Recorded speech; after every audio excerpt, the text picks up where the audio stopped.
ہجرت کے ایام تھے، ایمرجنسی کے دن تھے اور سفر ہو رہا تھا اور پیچھے کافر لگے ہوئے تھے، تو اتنی ایمرجنسی جو ہوتی ہے اس میں آداب نہیں یاد رہتے کہ آپ ہجرت کر رہے ہیں اور رات کے اندھیرے میں نکل رہے ہیں اور کفار و مشرکین آپ کے تعاقب میں ہیں۔ لیکن حضرت صدیق اکبر رضی اللہ تعالیٰ عنہ کے ادب کا معیار اور اسٹیٹس دیکھیے کہ ایمرجنسی جتنی بھی ہے اور بظاہر تعاقب کرنے والے جتنے بھی خطرناک، فرماتے میں نبی پاک علیہ السلام کے لیے دودھ تلاش کرنے گیا ہجرت کے سفر میں، اور میں حضور کے لیے دودھ ڈھونڈ کے لایا، اور جب میں لایا تو محبوب سو چکے۔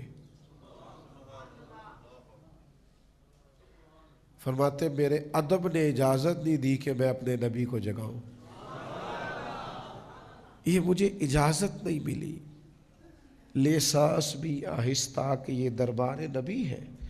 فرماتے وہ دودھ کا پیالہ لیے میں کھڑا رہا، جب وہ جاگے تو پھر میں نے دونوں ہاتھوں میں رکھ کے وہ پیش کیا۔ ایمرجنسی جتنی بھی ہے، حالات جتنے بھی کٹھن ہیں، ہمیں آداب کو بھولنا نہیں ہے۔ تعداد جتنی مرضی بھی وہاں پہنچ جائے، رش جتنا مرضی بھی ہو، تھکاوٹ جتنی مرضی بھی ہو، حرمین کی حاضری کے وقت بظاہر قانون کے تعلق سے ہمیں چند پابندیوں سے بھی جتنا مرضی سختی سے گزرنا پڑے، لیکن آداب کو بھولنا نہیں ہے۔ کسی مقام پر بھی ادب کے معیار سے 1 انچ بھی پیچھے ہٹنا، یہ ادب بڑا ضروری ہے۔ یہ بڑا آپ جتنے والد صاحب جتنا مرضی بھی سخت بولے، اللہ کہتا ہے اف نہیں کرنی۔ یا رسول اللہ صلی اللہ علیہ وسلم، والدین ظلم بھی کرے تو خدمت کر دی؟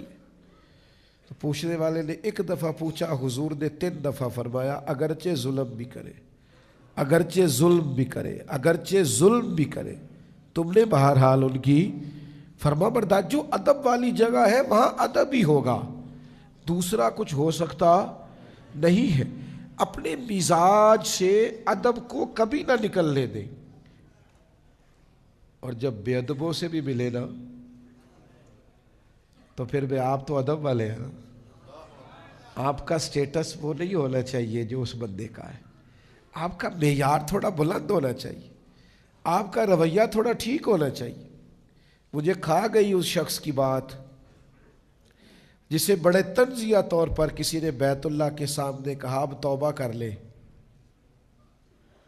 وہ بھی غصہ کر سکتا تھا لیکن کوئی ادب والا تھا۔ اس نے کہا یار تو دعا کرنا، میں توبہ کر رہا ہوں، وہ میری قبول کر لے۔